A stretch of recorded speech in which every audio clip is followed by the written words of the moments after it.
I saw a need for. So that's it. And we're about 18 years, going on 18 years old now. So we might be one of the longest standing marketing agencies in this space too, I think. Yeah. Uh, Yeah, absolutely. And I mean, marketing is such a critical thing that I mean, I grew up on the marketing side. You know, my schooling was marketing, and so I have a passion for that side of the business. I know others may not.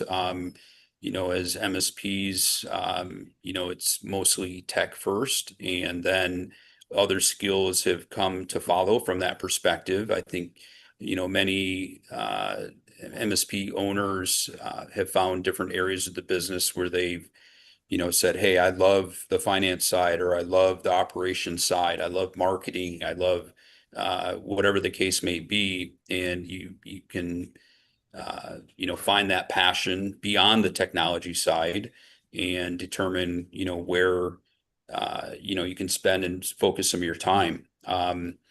So, you know, one of the things that we were going to talk about today is, you know, finding where our clients are hanging out online. Um, you know, we talk a lot about our ideal um, client profile. Um, and actually, you know, one thing before we get into this, you know, Jay, Eric, Jackie, Norm, you know, do you guys all have an ICP, an ideal client profile? Do you have something that you know is, you know, pretty set in stone and you stick to that, or do you fluctuate from that? Does anybody want to give any opinion from that perspective? I wouldn't say I have it defined, but Okay. it's just kind of like a feeling you get when you meet a prospect and stuff, where you can have a good relationship if they fit your style and your mold and everything. You know what I mean? Yeah. Yeah. Eric, came off mic. I wasn't sure if he was going to jump in Oh, there or not. sorry. Oh, there is. Yeah. So yeah, we have a pretty good idea, but like much like Jay, you know, it's more of a yep, I have a pretty good feeling about this, not a well-defined outside Sure. of we have three verticals that, you know we do very well in and provide good service. You know, and we're a good fit for, you know, we understand the business, we understand the applications, all that. So Yeah. Excellent. Uh, Pete, you want to jump in there as far as your thoughts on ICPs? yeah, tell us we've how wrong we are for doing it our way. no, there, it's like anything. It's like technical, right? If you there's 10 different ways to get to the ultimate goal of making something work. There's always the best practices that you work with that give you that line in the sand and everybody can weave around it, right? But as long as you come back and it's working. Yeah. So everybody deploys a method that's there. Best practices says you should define it and you should look at it periodically to say, what do my existing clients like? Because that's where your ICP can get very strong is what you think you should be going after isn't necessarily where you have success. And so your ICP can really help you look at your existing client base, um, and look at them and say, what do they look like to what I think my client should be, or where I'm going, or where I feel. Um, so when you get more targeted, you can go after a specific business and you can narrow that market and push on it a little bit more. And when you look at your existing client base, they will tell you it would be very obvious. Now we've got some tools that we've built and they're internal tools now that we actually can go in and look at. Um, for instance, somebody that's using a Keep or a HubSpot. We haven't built the API over to like a ConnectWise or an Autotask yet, but we can actually go in with our app and say, we define it with you.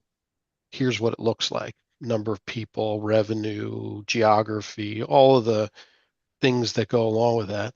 Then we turn around and we actually take that data and we go out and interrogate your existing CRM and pulls that data in. It says, all right, you're right on the mark, or here's what your existing client base looks like. Here's how it's broken down. Here's the geographies that they're in, and it pinpoints it right into where you can have your most success. So if you don't do it that way, I would recommend you get a little more formal with it because it will help you target, and reach instead of carpet bombing uh, with everything, going out and just going after every small business that's out there.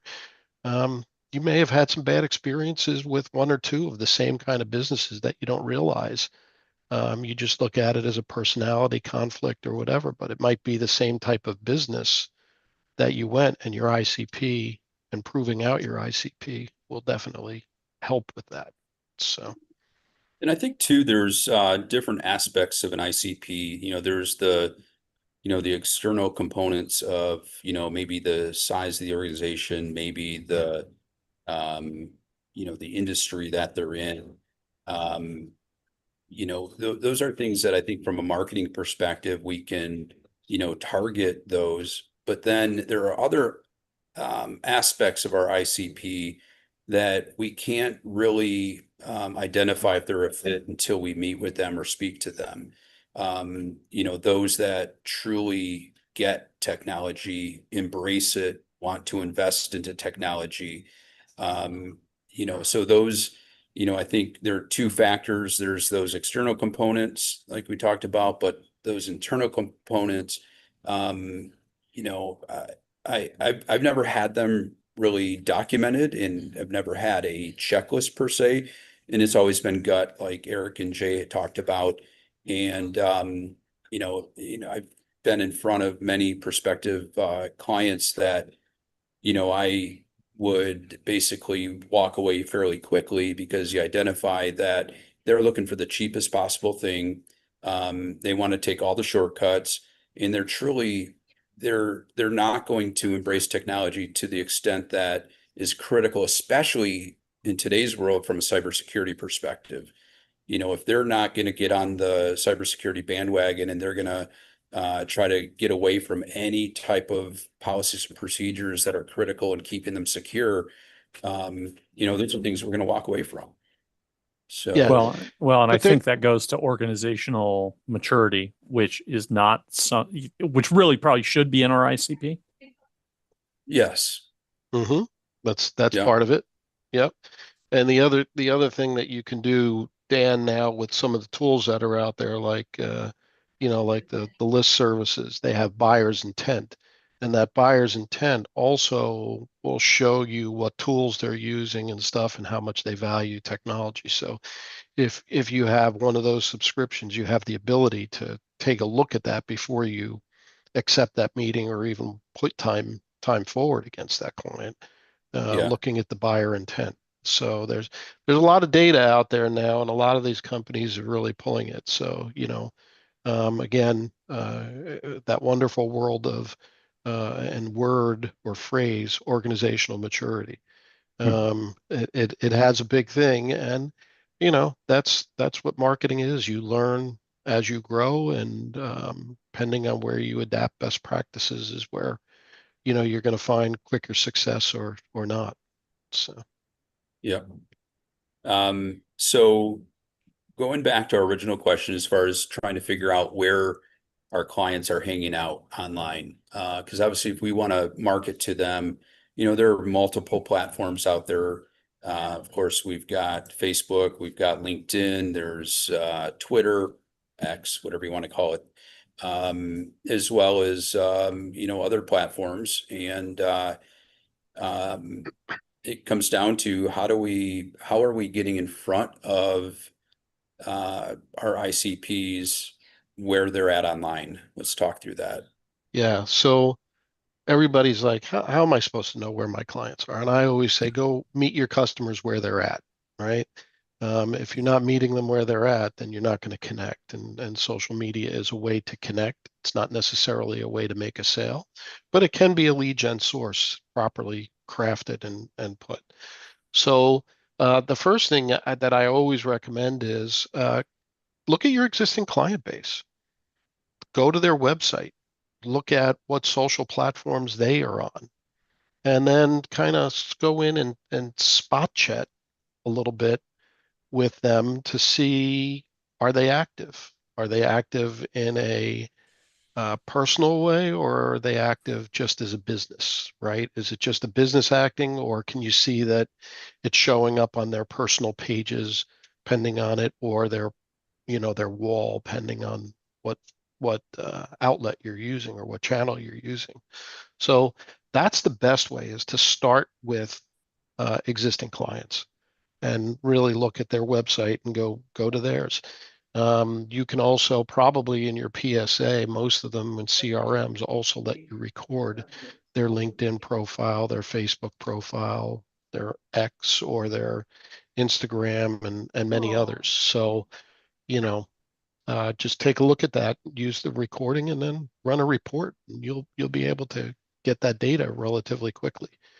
Um, so it's pretty easy to do. It does take some time though, and that's the thing that most people don't have, is the time, right? It's a resource suck. So Right. So earlier you talked about some of the leads lists that are out there and some of the data that's available.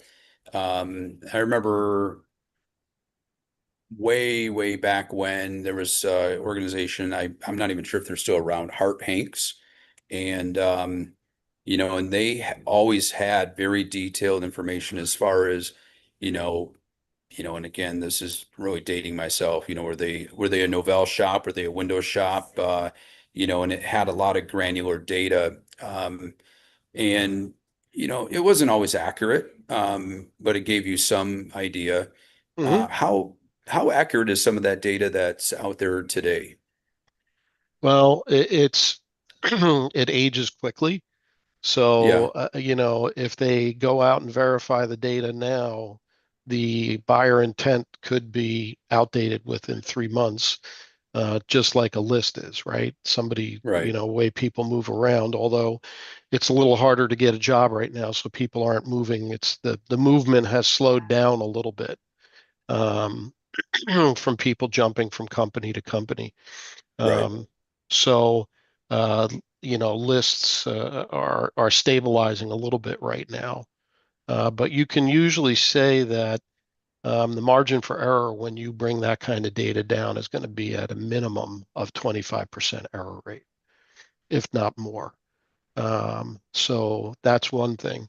And the other thing I failed to mention was you have a great tool also in Google Analytics in your website.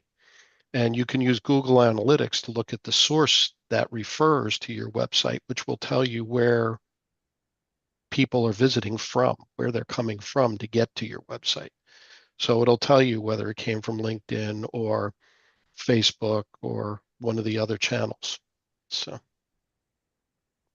So for an organization that might, I guess let's look at this from a perspective of two things. One, organization that doesn't have somebody dedicated to marketing. The second option is an organization like many MSPs. You know, those MSP owners are often doing their own marketing. Um, how often should somebody be looking at that data as far as Google Analytics? well, I mean, I would, look at a tool or look at the Google console at a minimum monthly. But if you're running active campaigns, you want to look at it more frequently. Yeah. Obviously, you want to look at it between pieces that you're releasing in your active campaign. So if you're doing an email touch once a week, you want to kind of take a look at all your data points to see, did that work? Yeah. What tweaks do I need to make in my, you know, social to see how I'm getting people attracted to show up in my website. And So it really is interesting, especially if you're doing a campaign and, you know, I love nothing more, again, my background on the marketing side, because it's in my blood. I love pulling up Google Analytics after we do a email campaign. And I love looking at the map, especially for everything MSP, with us having, people opted in from around the world. I love looking at that map to see the little red dot show up all over the world and see where they're coming from. But what's more interesting is their journey to our website.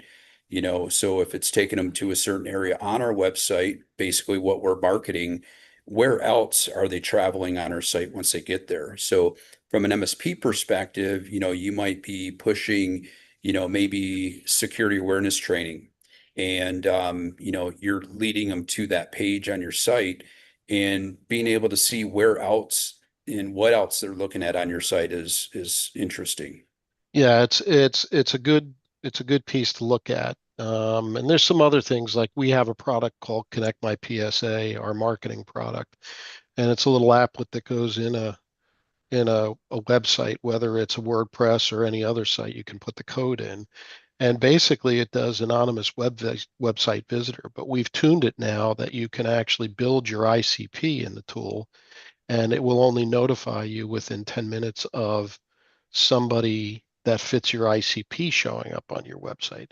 And then it'll Oh, give you wow. a report, and it'll give you right down now. We've been able to go right into where it's in a cell phone or a mobile device, where before we couldn't do that if Yeah. it wasn't a static or a reversible IP.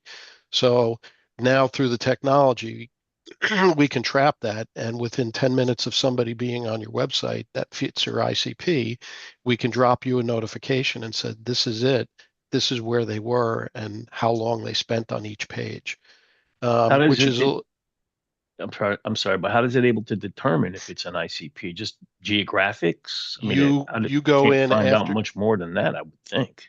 Well, actually, if you've gone out and set up your ICP by all of the demographics, size of company, and level of who you're looking for, you can put that in to the platform, and the platform will then look and run that against some of these list services.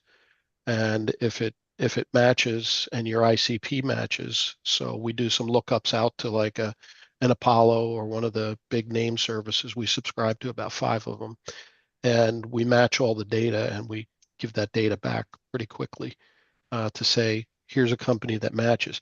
You'll still get a daily report or a weekly report or even a monthly report with a spreadsheet that says, hey, here's everybody that visited your site that we identified, but we're only going to send you the instant notifications of the ones that match that ICP. So it does give you the ability to take the ICP that you've documented and mirror it into the tool, and then the tool can go out and do lookups for you to marry But it it's up. all, but again, I mean, it would only have the incoming IP to do a lookup on, right?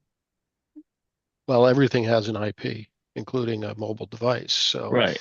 so we can go out and look at through some technology, we can look at what's available, and we can see what the device is saying as far as an org unit or company or where the IP is coming from. And we can look it up by domain.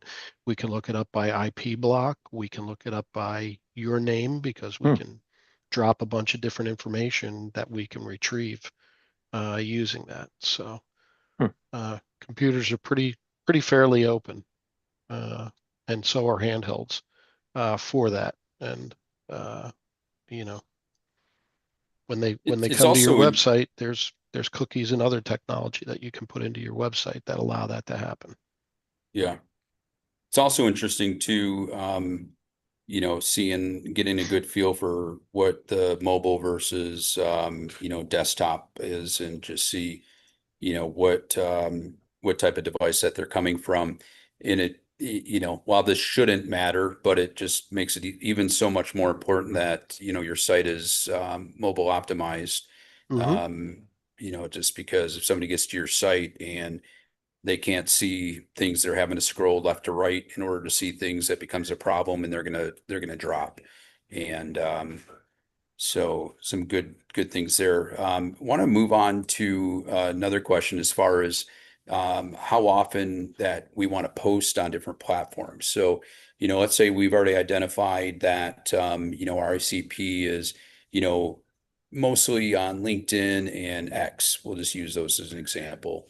Um, so let's just talk more about what content we put out there, developing a content calendar, and should content be platform specific? So, I think there's always that question mark of if should I be putting the same content on all platforms? And yes or no? So it does depend on the platform, and it also is consistency over volume, right? We want to always be careful. And I say consistency over volume because if you're posting daily, you're probably going to burn out, you Mhm. personally. You just kind of, Yeah. your mental capacity is, puffs of smoke will be coming out of your ear or whatever. But um, Yeah. I think, on LinkedIn, a recommendation is three to five times max a week, but a minimum of three. And they can be in a variety of things, but don't make them all sales. Mix them up. Like it's okay to have a sales one with a call to action, but make some informative ones, do some education, maybe tell a story. If you look at my personal one, I don't want to say that it's a good model, but I have over each week, I have close to 2,000 interactions on my page. Hmm. I have over 7,000 impressions per week. I didn't always have that, right? It built over time and it was probably over a 3 year, 4 year time. So it takes time to build your audience, get people that are following you, etc., right? But I like to do stories and relate them to business and do different things to show stories or personal experiences because that's it. And if you um, have the ability to put pictures of yourself up or doing something that relates to the story, it's that much better. On Facebook, it's a little different. 2 to 3 times a week, I recommend stories. And the reason that I recommend stories is because people are more apt to swipe video these days than they are to read a static post. So, take a look at that, create a quick story, tell a little thing, do a little video clip. Um, you'll see on my LinkedIn, I don't post as much personally on Facebook because Facebook, I keep more close to family and friends, not necessarily business. I have a business Facebook that we do that with for the company. So, but Like a if you, Facebook page or an entirely separate account? well, we have a company page and I have a personal page. I don't accept a lot of people into my personal page because I tend to post more personal stuff that I want to keep close to family and friends, right? Where the company page will post just about anything that we're doing or what have you.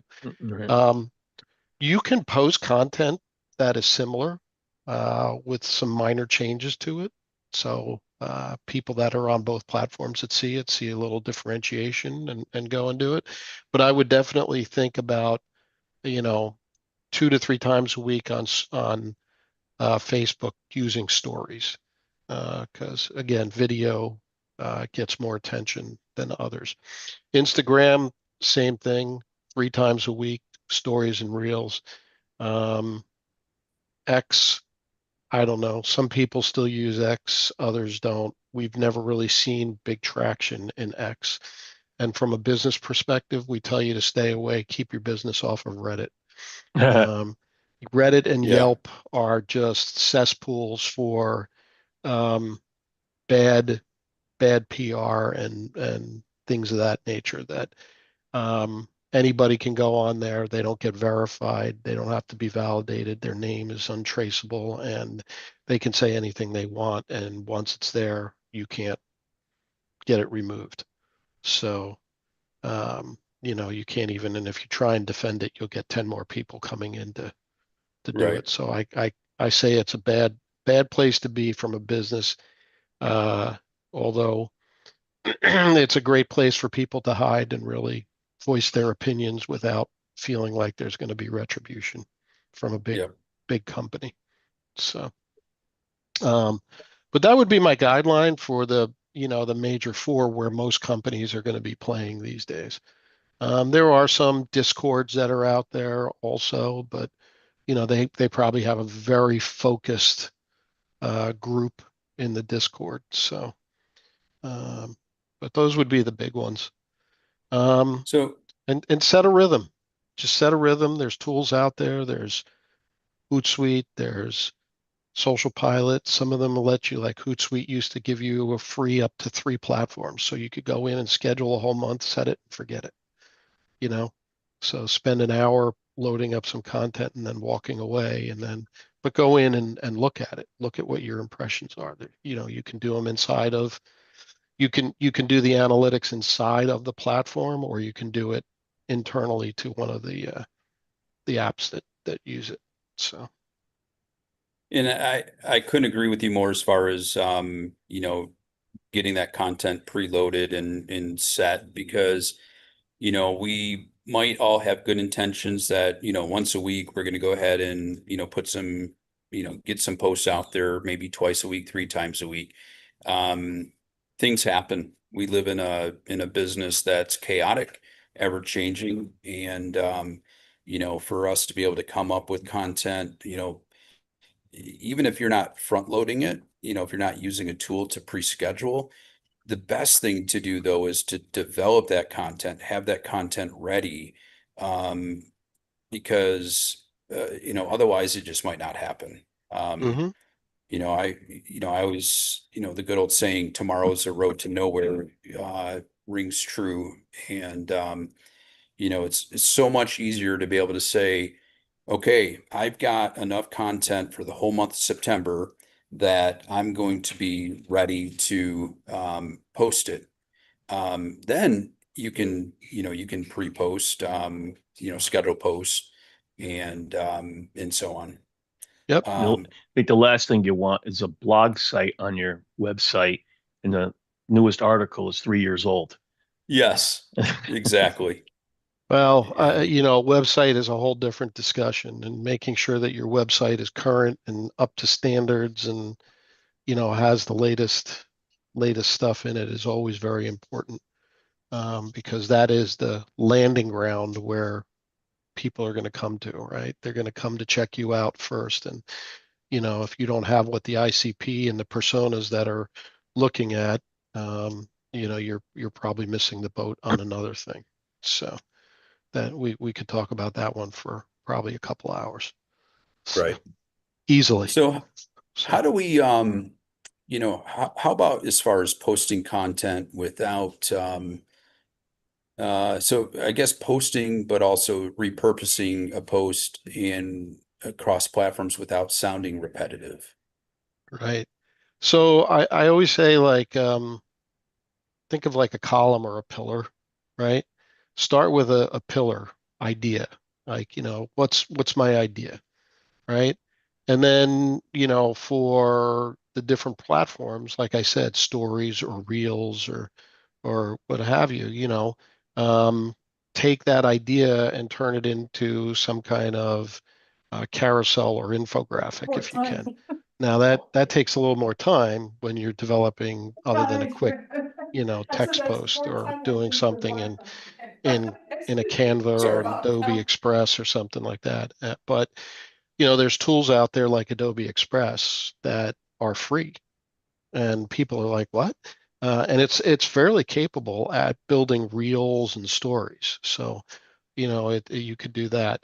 Um, do a behind the scenes reel, like we posted for a customer that's 20 years old, and we did an analogy of an airplane to business and rocky roads and peaks and valleys and and meanwhile they have a balsa flyer and they're flying the balsa flyer in their hand and you can hear the noise in the background. Shows some personality of the company, but it was an outtake. It wasn't something that they had originally planned. And the one person that was doing it was like, okay, now do it. Don't go so high. And she came back and she was like, can you turn the volume off? I'm like, absolutely not. That is the part of showing that we're real. You're human. You're not just, a post, but there's real humans behind that, giggling and laughing and having some fun. There's some persona on your side being shown also, and that's important. So, start with that pillar idea and craft it, using carousels, infographics, static, uh, use key key component like your customers or your prospective customers. They love to see 60% of small businesses, some statistic, you know bean counters and C-level execs cue in on that kind of stuff. They love that kind of stuff. So don't be afraid to like take it and repurpose the data, but make a couple changes in there that might be appealing depending on the platform. Yeah, absolutely. And going back to reels and carousels, I mean, I think,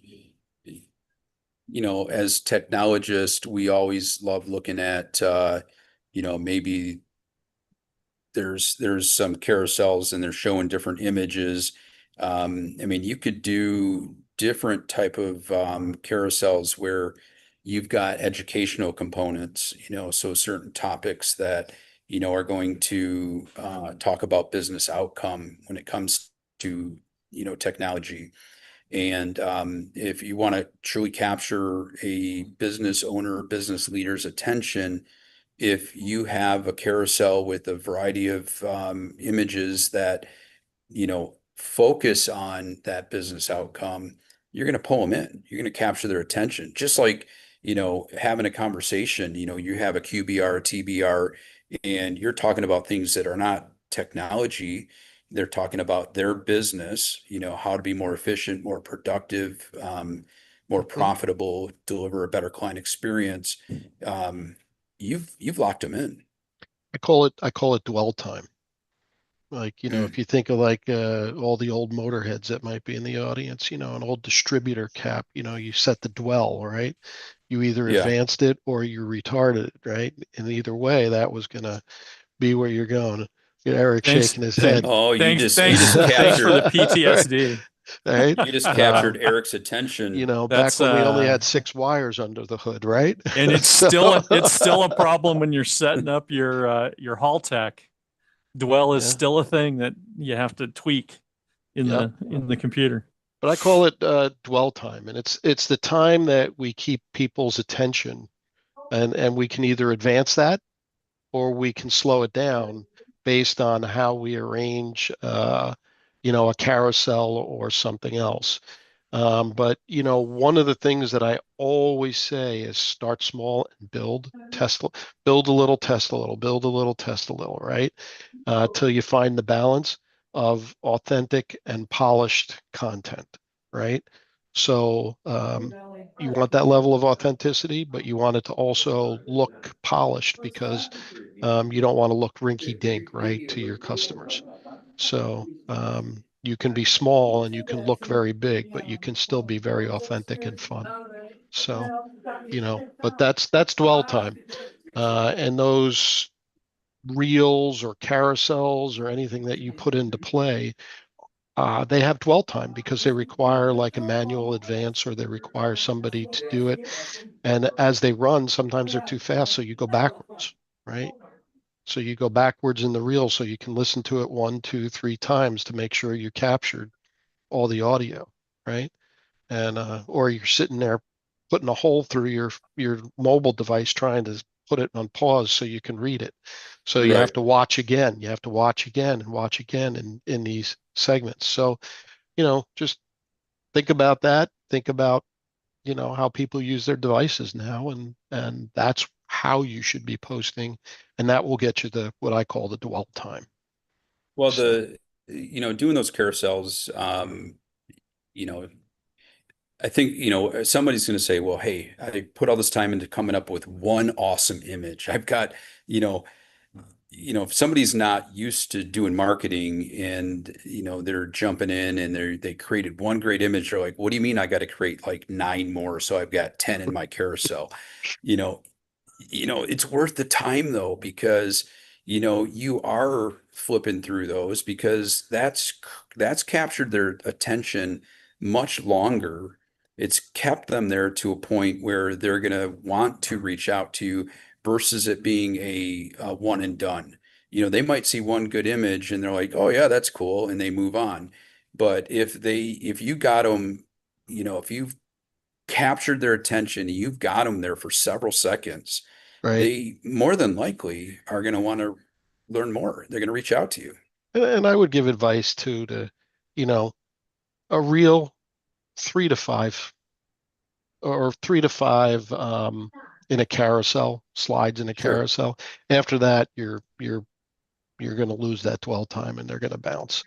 Yeah. But 3 to 5 on a carousel and 30 seconds or under, I would tell you most reels are live, 15 seconds, just little snippets. Leave enough in there for them to kind of think about, let me follow this person, right? Build your Right. audience. So if you give them enough to whet their appetite, they'll come back for more and they want to see what else you're doing. So, for instance, you're going out and you're out in town. Think about, I'm out in town. What am I doing? Well, I'm going to visit a client. Why am I going to visit a client? Do a quick snippet live video. I mean, everybody owns one of these devices these days. If not, I've seen several people now walking around with 2 of them, one personal and one business. Um, Believe it or I, not, I know a couple that still have flip phones. I know a couple of them too, but they're making a comeback. Flip phones are going to make a You comeback. can, yeah, that's I right. heard, Samsung I, sells them. I heard pull out your old BlackBerry. It might be useful too. Uh, But but everybody's got one of them, and the cameras are on those are better than most cameras that you would buy for thousands of dollars right now. I mean, you're buying, they're $1,000 devices. They got great cameras on them. yeah, when's the So last time a so use them. smartphone phone manufacturer talked about the call quality of their phone? They only talk about the cameras. Camera is a big Yeah. selling. It's like cup holders in a vehicle, right? How many Uh, cup holders do you have? Um, so, but they know their audience. They know what their audience is going to use it for, and that's good marketing, right, on their part. But those are very powerful for you to do it. And if you have an iWatch, you can set it up on a tripod, put it across the desk from you, and you can start and stop it using your watch. You can control your video from your watch. So there's very easy tactics that you can do, and you don't have to have the perfect setting. I mean, heck, I don't even have the perfect setting to be on camera. I have that bright window that no matter what I do, I can't block out. So, I know a other guy than with some maybe, plywood. yeah, I was going to say I could put the hurricane wood up and that would help. Right. But um, so, you know, go out and use it. Don't be afraid to use it. Um, you know, a friend of ours in the community, Eric Bowles. I don't know if you guys know Eric or know of Eric. Eric has the 30-day, 60-day, 90-day challenge. And every day, just go out and do a quick video and put it up live, but just do it. Yeah. Don't sit and prepare. Don't write a script. Just go out and do something that's a little that, and you will get comfortable because nobody likes their own voice. Nobody likes the way they look. If you look in the mirror, you're constantly doing it. I mean, I know, I have a certain hat that when I put on, everybody looks at me. So I'm the most handsome guy in the world when I walk out with that hat on. My wife tells me it's the hat. It's not me. It's just not good for my confidence when she does that, though. Love it. So, but So let's so let's talk about content creation. We all know it can be quite a task. And I want to open this up as a plug for Pete, what you guys do to make lives easier for MSPs by making that content available. Can you give like a 1 to 2 minute elevator pitch on what you guys have as far as content that can make our lives easier so we don't have to try to recreate it? So we have a couple options. Obviously, we have our full done for you marketing platform. That's a monthly fee and goes out in social media content, sales sheets. If your brand touches it, we do it for you, right? So you can focus on going out and getting business, and we work on bringing customers to you or warming them up, warming your brand up and making it visible, right? That's one. We have another product called Market Vault. And Market Vault is a subscription that you can go to a website, and it's market, MARKIT, vault.com. And you can go and download a subscription, a core of different packs that are already put together. But it's not just a graphic. We show you the graphic, but in the contents of the file that you download, you get the graphic size for all your media. You get a PDF of what is the content that goes with each graphic, and hashtags, tags, all the other things with instructions on what to do. So basically, you can download it. It's enough for 30 days. And, if you buy a kit and some of the add-ons of the core, you probably have enough for 60 or 90 days just in that one download if you want it. There's cybersecurity, there's reels, there's MSP tips. And we also have blog content that's all SEO optimized. The same thing. It's got the graphic, the blog, and it gives you all the SEO information to make it grade in a 90 plus, 90 to 100 plus, area for SEO.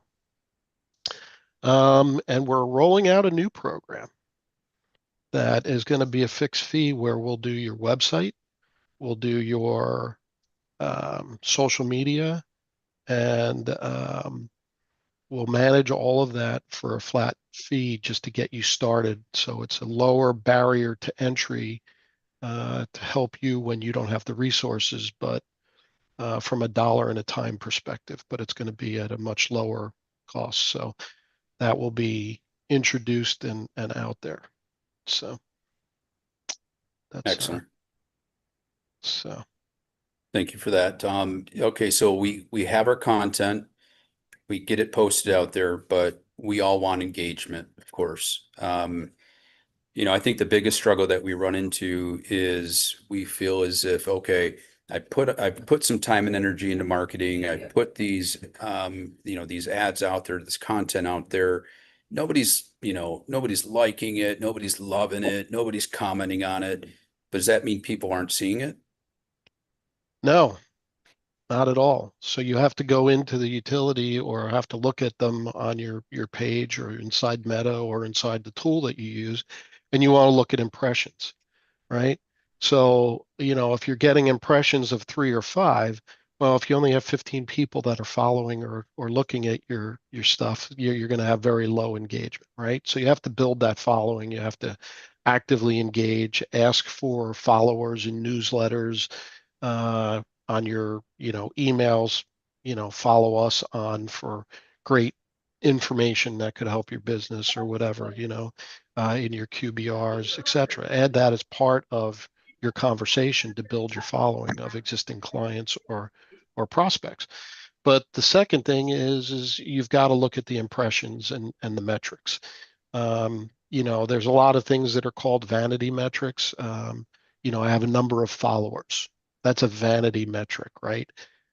Is it bad that you're tracking that? No, because at first that's what you're tracking because you have to build your following to get impressions and get reactions, right? Reactions are when somebody clicks and chooses one of those great emojis.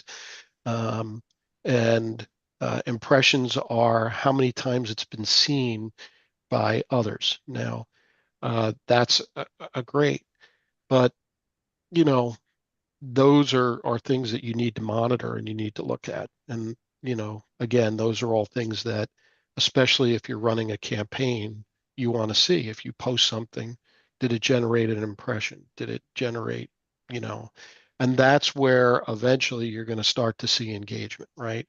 As the impressions go up, that means more people are seeing it. If you're getting a click, that's great, but followers and clicks are vanity metrics. It's great to get clicks, but if people comment, that's a little bit more because that means that you got engagement, right? And if you got engagement from them, I bet you that that person is visiting your website. And if you got the tools, you'll be able to see that that person visited your website. You'll be able to see where it came from using the Google Analytics and other tools. So it's there. But to get real engagement, and don't sound desperate when you do it. I mean, but to get real engagement, ask questions. Don't always make it a call to action like we can help you. Call us, you know, fill out a survey. Do something more like what's worked for you at the end, or do you agree or disagree, or what's the biggest struggle that you could relate to from this post. Ask questions, be human, so people are curious. And if people are curious, they'll read it and then they will turn around and they will engage, right? And yeah, you'll get clicks and likes and reactions, but you'll see your impressions go up. And ultimately, the first 3 months that you're doing it, you're building following. You're looking for those reactions. And after those 3 months, you start looking for engagement, people that are commenting, and you're looking at the impressions going up. Because ultimately, that's how you're going to convert people to your website. And if you can get them to your website, then you can give them a journey through what they might be looking for, what they might be interested in. How about from a perspective of getting your existing clients following you, right? Because some might think, hey, they're already a client. I don't need to use this, as a marketing tool, but can also help from just that retention perspective of being that thought leader, right? Mm-hmm. So we're really big on building followings for our clients. And one of the things that we do is if a client follows us, you can see in the back there, there's two little on my shadow box next to my flag, there's two little figurines. And those are squeezy balls that are our mascot. They're shaped like our mascot. So we'll stick one in an envelope and it costs us $1 or so to send it. We'll send them a squeezy ball and thank them for following us. Um, they did something for us. We did something back. It's memorable, and they've got something that they can hold by the body and beat the head on when they get frustrated. So, There you go. Yeah, you could always send out old sticks of RAM, right? You guys got tons of them. Just throw them in an envelope. I knew a guy back in the late 80s, early 90s when I first started getting into this. I was doing a lot of AutoCAD stuff, and he was a distributor for Curta digitizing tablets. And he would give out these things he called them a tech sledge. He had them made. It was a giant wooden sledgehammer, like this big around, about that wide with a handle on it. And the box was all like, had advertisements on it, how it could handle your tech problems. Yes. We did that a long time ago with the squishy, the stress ball hammers, and we had our logos thrown on them, and uh, we use those, and people always got mhm. a kick out of them.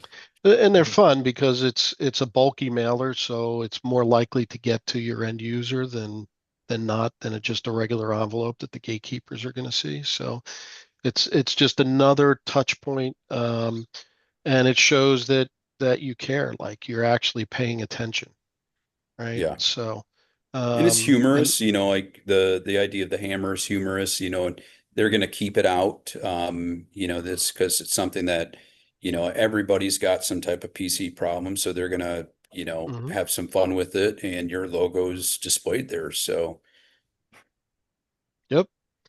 So without a doubt, little things like that, and you can get some other things like one of the things that I love to get our customers to buy is, and they cost about probably 65, 70 cents with your logo on it, is a little webcam cover. Hmm. And Oh it yeah. sits on the webcam and, I can go like this real quick and on and off, right? Yeah, we have those controls these days, but maybe you want privacy. We've all heard about incidents where people can route through the code of a device now and get to the webcam, and they could be recording or what have you, right? Yeah. Um, so it's a great little thing. It puts it right in front of them on their webcam, and it's got your logo on it. What a better marketing piece than reminding them of you every day with it, and you can order 300 of these things for, you know, $200, Yeah. fully branded with your website URL on it. So, you know, little things like that are memorable, go a long way. And you can even use them when you go to trade events or something like that and give them out in the cybersecurity or even in a marketing program. Send out a letter with a piece in it, and that gives your rep something to call about. Or, hey, follow us, from a post, and we'll send you a little cybersecurity memento, you know, leave a Well, little something in there. So, I've always been a firm believer of us dropping something off to a neighboring business, especially if it's in the business, park or if it's in an office complex, hit each side of the business that you're at, just drop something off and just say, hey, I was just next door at so and so, helping them with their technology. I wanted to drop this off. If you ever need us, here you go. hmm And, why not leverage your text? It takes an extra 5 minutes just to drop something off. And they're just helping to grow the business. yep. All right, we have just a couple minutes left. Does anybody have any questions? We have time for maybe one question.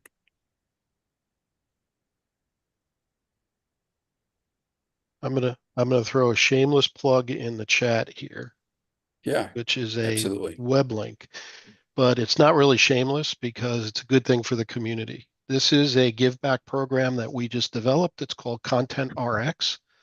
It's a prescriptive, no cost, no obligation, no follow up by us way that you can go in, submit a PDF of a piece of marketing that's not working for you. We'll score it.